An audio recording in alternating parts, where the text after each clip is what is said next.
Indonesia sudah bukan hal yang aneh dimulai dari peristiwa di Aceh satu persatu bencana tsunami datang menghampiri terutama masyarakat pesisir pantai seperti di Pangandaran, Jawa Barat, dan di tahun 2019 yakni di Selat Sunda, kawasan Pantai Anyer di Banten. Kabupaten Cilacap merupakan salah satu wilayah yang masuk kategori rawan bencana tsunami loh. Berdasarkan peta rawan tsunami, ada 6 kecamatan yang berpotensi terdampak bencana tsunami, yakni Kecamatan Cilacap Selatan, Cilacap Utara, Antipala, Binangun, Pesugian, dan Nusa Bungu.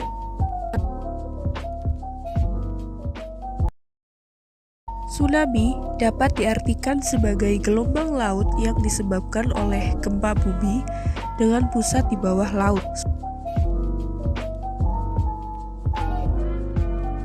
Tsunami dapat dideteksi yaitu dengan adanya gempa bumi dengan guncangan yang kuat, kemudian didahului dengan surutnya air permukaan laut yang cepat dan disusul suara gemuruh keras dari dinding air tsunami yang mendekat. Menurut Undang-Undang 24 tahun 2007, mitigasi adalah serangkaian upaya untuk mengurangi resiko bencana, baik melalui pembangunan fisik maupun penyadaran dan peningkatan kemampuan menghadapi ancaman bencana.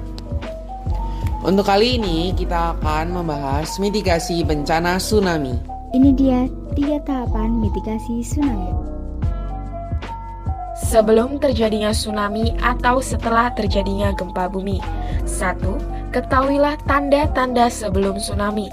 2. Memantau informasi dari berbagai media resmi mengenai potensi tsunami setelah gempa terjadi. 3. Cepat berlari ke tempat tinggi dan berdiam diri di sana untuk sementara waktu setelah satu gempa besar mengguncang. 4. Segera menjauhi pantai dan tidak perlu melihat datangnya tsunami atau menangkap ikan yang terdampar di pantai karena air yang surut. 5. Mengetahui tingkat kerawanan tempat tinggal akan bahaya tsunami dan jalur evakuasi tercepat ke dataran yang lebih tinggi. Tidak semua gempa memicu tsunami. Jika mendengar sirene atau pengumuman dari pihak berwenang tentang tsunami, segera menyingkir dari daerah pantai. Setelah gempa, jangan merapikan kondisi rumah, waspada gempa susulan. Jika di dalam rumah, usahakan tetap tenang dan bimbing keluarga untuk menyelamatkan diri ke tempat yang lebih tinggi dan aman.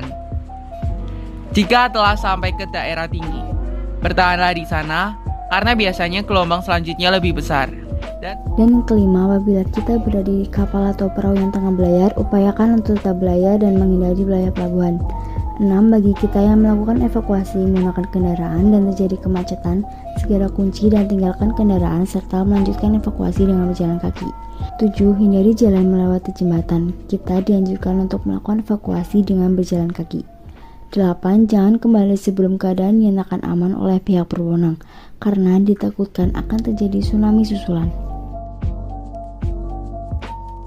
Tetap utamakan keselamatan dan bukan barang-barang Anda. Waspada dengan instalasi listrik dan pipa gas. Anda dapat kembali ke rumah setelah keadaan dinyatakan aman dari pihak berwenang. Jauhi area yang tergenang dan rusak sampai ada informasi aman dari pihak berwenang. Hindari air yang menggenang karena mungkin terkontaminasi zat berbahaya dan ancaman tersengat aliran listrik. Hati-hati saat memasuki gedung karena ancaman kerusakan yang tidak terlihat seperti pada fondasi. Perhatikan kesehatan dan keselamatan keluarga dengan mencuci tangan menggunakan sabun dan air bersih jika Anda terkena air genangan tsunami. Buanglah makanan yang terkontaminasi air genangan.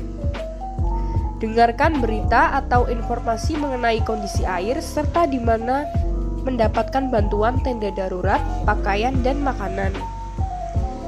Apabila Anda terluka, dapatkan perawatan kesehatan di pos kesehatan terdekat. Sekian materi yang dapat kami sampaikan. Terima kasih.